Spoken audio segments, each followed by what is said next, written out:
Welcome to Invest, Buy, and Sell with Jael. My name is Jael Thomas. I am your local real estate agent as well as an investor, and I absolutely love working with investors. So we're going to do a three-part series, different things that you need to know before buying your first rental property as an investor, and how important it is to have someone that's knowledgeable by your side through the process. So today's video is going to be about the 7 things that you absolutely need to consider before purchasing your first investment property. So let's dig right into it, guys. The first thing that you have to absolutely consider is financing. How are you going to finance this project? Cash, that's great. Make sure that you have enough reserves and that everything else you have going on in life will be separate from what you're going to do in real estate. Some people even go as far as to consult a financial advisor before moving forward with a cash purchase, just to make sure that everything else that they have is in order. You can also get a loan. Now, a big thing to consider before getting a loan is the interest rate, how much money you need to put down as a down payment, and also what your closing costs will be. Closing costs vary throughout all different states, so you need to make sure you know that up front, and usually your lender can give you a preliminary where you can see all of the expenses and costs. Another form of purchasing a property can be creative. I've actually purchased my first investment property creatively, where I helped a seller out of a difficult situation and we agreed on terms that work for both parties. So that's also an option of purchasing your property. Another thing that you want to keep in mind are carrying and holding costs that you may incur before getting your renter in place. So you always will incur some type of carry cost, which means, right now the property's vacant, you're going to have a mortgage payment, you're going to have to pay that electricity and water even if nobody's in there, as well as taxes and insurance. So make sure you keep those numbers in mind. That's why it's great to already know what kind of financing you want before looking for the property. Number 2 is knowing the tenant and landlord laws. Not every state and county is the same on the eviction process, on how you can increase the rents. Knowing these things ahead of time will make it much easier for you to navigate when you get your tenant in place. I love landlord-friendly states where the landlord is the person that is favorable in the laws, where we want to make sure that the landlord is protected against tenants who don't want to pay, that we can easily get them out of the property. Of course, we're going to go further into the screening process where this shouldn't even have to happen, but what if it does happen? Don't you want to already know that you're in a location that is going to rule in your favor, that you're not going to have to pay your tenant like states like California where you actually have to pay them to leave? That can be a total headache. So make sure you do some research on the front end to save yourself on the back end. The third thing that you want to consider before purchasing your first rental property is the location. So not only the state and the county, but once you pinpoint a property, what is this property by? Is it by great schools? Is there a large population that can support multiple applications coming in so you have a great pool of renters to pick from?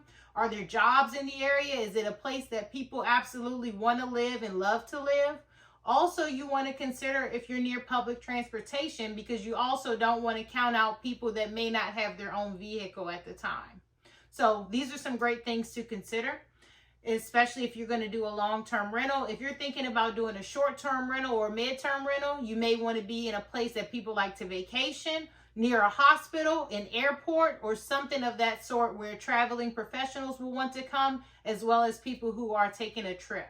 The fourth thing that you're going to want to consider, I didn't mean to give you guys 8, let me give you the 4. The fourth thing that you want to consider before purchasing the property is an inspection. Absolutely go forward with getting a property inspection. It's better to go ahead and spend the upfront $500 and save yourself from a horrible purchase. The inspection is really, really detailed. They're going to look at everything from the roof, the plumbing, the electrical, all of those major things that are big pocketbook expenses. Also, they look at the minor things like the details and little things that you may have to fix before you even get someone in place. Even though we talk a lot about turnkey properties, there's still always something that you need to get done before getting a tenant or renter in place. even if it's something minor. So it's really, really good to get that inspection report so you already know what you need to have done. The fifth thing that you really want to consider is, are you going to get a property manager, or is the task going to be yours? I always go the route of putting the expense of a property manager into my underwriting before moving forward with the property, because if it already makes sense to go ahead and pay someone 10% of whatever the market rent is a month to go ahead and manage the property, manage all of the tenant calls, getting good tenants in there and screening them for you, why not go ahead and pay that cost? Why not just keep looking for a property that the numbers work to actually fit a property manager in there and save yourself some time and energy? It's not going to really be an expense if you find a property with enough room in between where you're making a good chunk of change and you don't have the headaches and hassle of getting up in the middle of the night for maintenance calls or things that your tenant may be requesting. So the sixth thing that you want to consider if you're not going to get a property manager, or if you do, is tenant screening. So if you do have a property manager in place, you can give them even more criteria than what the basic already is for what you want to see in a tenant that's staying in your property. Some people get really lucky and get tenants that stay there for 10, 15 years. That is absolutely awesome because you can still increase the rent every single year.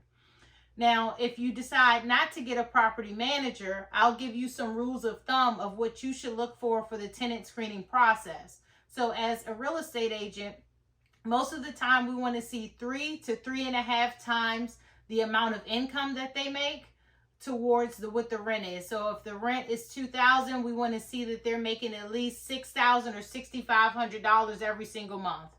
We also go deep into background checks and seeing if they've ever been evicted, if there's a criminal record.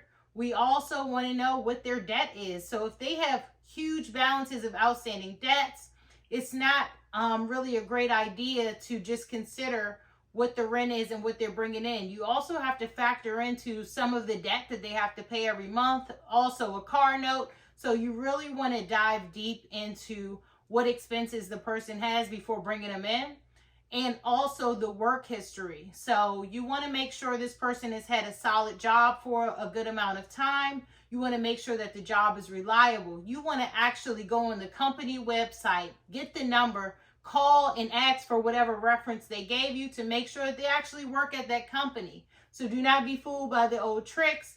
Go very deep. And you also want to get a report back from the HR representative on the character and exactly what they do at the company, how long they've been there, how many jobs they have. It's really, really good to see multiple sources of income if you end up getting a family in there, because if someone loses their job, you still have another source of income to fall back on as the landlord.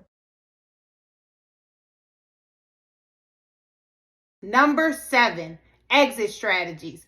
Have a plan of exactly what you're going to do with this property to produce the most rental income.